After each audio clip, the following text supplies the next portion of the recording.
जर का अशी सिच्युएशन असेल की त्यांनी प्रीमियम भरलेत but up to certain age या प्रीमियमचा बेसिकली एक काळ असेल की 60 वर्षापर्यंत भरायचे आहेत, 50 वर्षापर्यंत भरायचे आहेत, इफ इट इज गोज वेल, तर त्या केसमध्ये ती जी अमाऊंट भरलेली असते त्याचा बेनिफिट कसा मिळतो म्हणजे कस्टमरला? बरोबर, good question.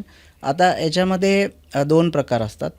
First of all एक रिफंडेबल इन्शुरन्स असतो, टर्म इन्शुरन्स असतो. रिफंडेबल म्हणजे कसं असतं, फॉर एक्झाम्पल तुम्ही 40 वर्षाची पॉलिसी टर्म घेतला. एखादा व्यक्ती आज 30 वर्षाचा आहे, त्यांनी 40 वर्ष पॉलिसी टर्म घेतला म्हणजे 70पर्यंत त्यांनी कव्हर घेतला, लाईफ कव्हर 1 कोटीचा. तो XYZ प्रीमियम भरतोय, समजा 12 वर्ष किंवा पूर्ण 40 वर्ष तो प्रीमियम भरतोय. 40 वर्ष तो सर्व्हाइव्ह केला, 71 त्यांनी जर बघितलं, सो त्यांनी जेवढे भरलेले प्रीमियम्स आहेत हे रिफंड होतात त्याला, excluding GST goes to government. त्यांनी जे भरलेले प्रीमियम्स असतात ते रिफंड होतात.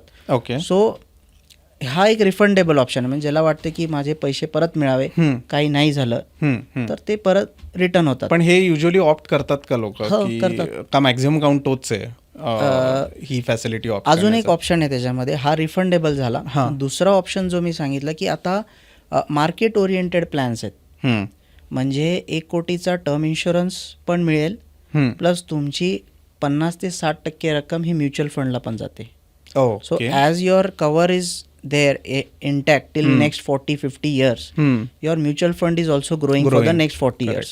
आणि तुम्ही विचार करा, आज 10-15 वर्ष जर आपण एखाद्या म्युच्युअल फंडमध्ये इन्व्हेस्टेड राहिलो, बरोबर, ग्रोथ मिनिमम 15% नक्कीच आहे, कुठली पण फंडमध्ये देतोच. Correct, based on market condition. But average जर ग्रोथ पकडला CAGR तर ऑलमोस्ट 14 to 15% ग्रोथ येते. बट मग त्यावेळेस असं होतं 40व्या वर्षी त्याच्या सम अश्युअर्डपेक्षा त्याची फंड व्हॅल्यू जास्त असते.